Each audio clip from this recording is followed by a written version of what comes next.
我的歌声也是不错。哎，这是真的吗？他有点不服气。有一天你也会像我一样这么说，这么残破啊！好，这个诗歌，诗歌难就在这里。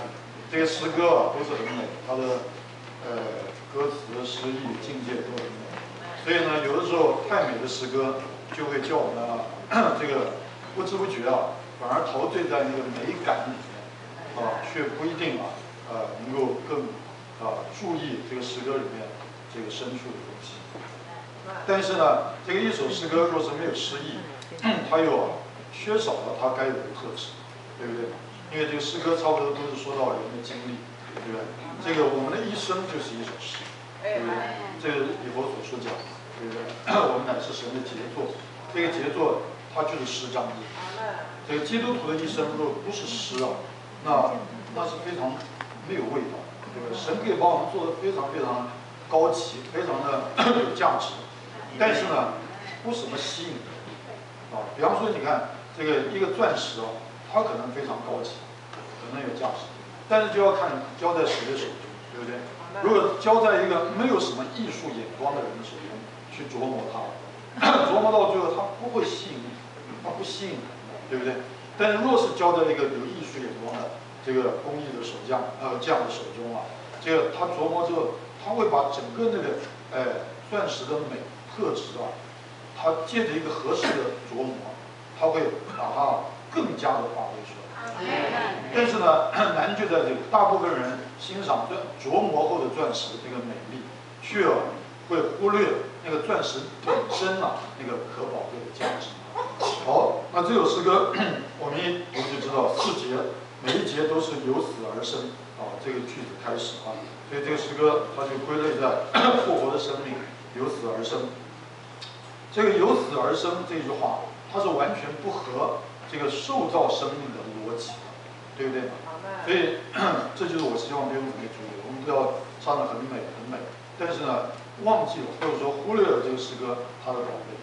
这个若是你要从这个生命的律来看，就是受造的生命，受造生命的律，它不会由死而生，都是由生而死，对不对？所以旧造的人，没有神的人，都是出生入死，对不对？他出生，然后呢，他就开始入死，对不对？但是呢，神的生命呢，这个你不能说他是出死入生啊，因为神的生命远在基督出死之前，他就是复活。听得懂我这句话吗？这个一般人很容易认为说，主耶稣是从死里复活之后，他才是复活。但是我告诉你，主耶稣如果他不是复活，他就不可能从死里复活。我有没有在说逻辑啊？我有没有在说哲学啊？这不是哲学嘛？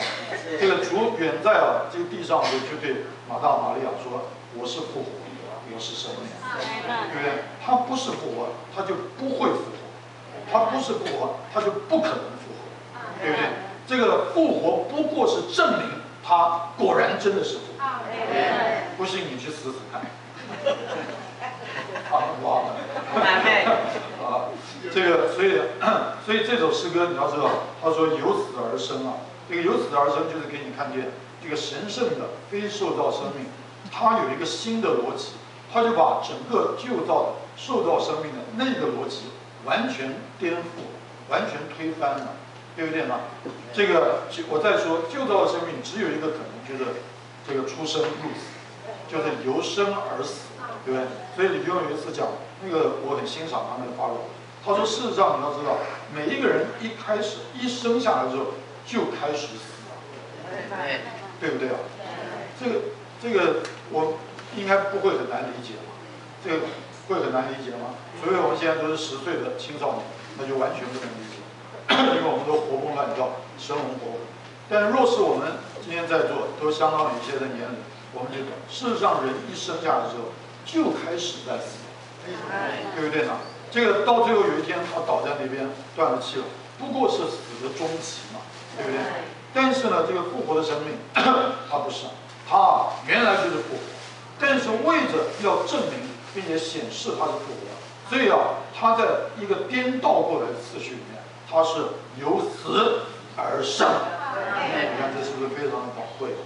好，那第一节这里他说到，这个第一节是非常严肃，他说到由死而生，恩主，这乃是说明生命在此，或是在于来世啊。这句话意思也就是说，这个写诗的人啊，当然他是一个已经得救的人，对不对呢？所以啊，他就有一个领会了，就着我们这般已经得救的人，这个我们啊都已经得着神啊基督复活的生命，对不对呢？这个这个复活在我们身上，这是迟早的事，但是一迟一早中间可以差1000年之久，所以他说这乃是说明生命在此，在此就是今天，或是在于来世，懂不懂？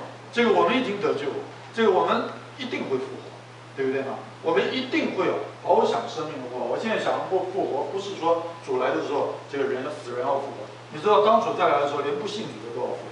但是那不是一个杰出的复活，清不清楚？那个复活是要受审判。我说的是杰出的复活。我们只要是神的儿女，我们都会得着那个死人中杰出的复活。就是我们的不止灵，不止魂，连身体都要改变形象。那是一个真正荣耀的复活。但是问题在这里，这个命定由不得你，这我们真的感谢主啊，对不对？我们将来就是复活的命定。但是呢，那个时机啊，主却把那个时机的抉择交给我，你可以决定或早还是或晚。你说，哎呀，反正早啊晚啊都一样，那有什么关系？但是问题在这里，那个或早或晚，一差之间是1000年之久。大家有没有听懂我在讲？对不对呢？这个若是今天我们愿意把自己摆在死里面，对不对呢？就开始让复活有一个起点，就是由死而生来，对不对呢？那很可能我们在今世就完全达到那个死人中杰出的复活，最多多久？100年嘛，对不对？最多100年嘛。有人不懂我在讲什么吗？最多100年嘛。但是呢，若是我们也可以做另外一个决定，哎，我实在不想这么早来进入杰出的复活，对不对呢？这个我就慢一点吧，慢一点呢就是多1000年，听懂没有？1000年跟100年，那可是一个不是开玩笑的事。所以写诗的人一开头就说：“由死而生，恩主，这乃是说明生命在此。”在此的意思就是现在就可以开始，今天就可以开始，对不对呢？或是在于来世，对不对呢？这个在于来世那就不得了，对不对？那可是那很漫长，对不对？好，所以他说不必等候。既然这个时机的早晚抉择在我们，而这个命定你又是逃不掉，我们一定要得着死人中杰出的复活，对不对呢？既然这个命定我们是跑不掉，而这个时机的抉择在于我们。而这两者之间又会差1000年之久，弟兄姊妹，最笨的人、最不会精算的人、最傻瓜、最白痴的人，你也应该知道该做什么抉择了吧？感谢赞美主，对不对呢？所以他说不必等候，不必等候，那一等可不得了，会等1000年呐，对不对呢？不必等候毁坏破碎的器皿，即今天就可以，今天可在陶人的手中来被陶制。好，接着我们再把第一节唱一遍，好吗？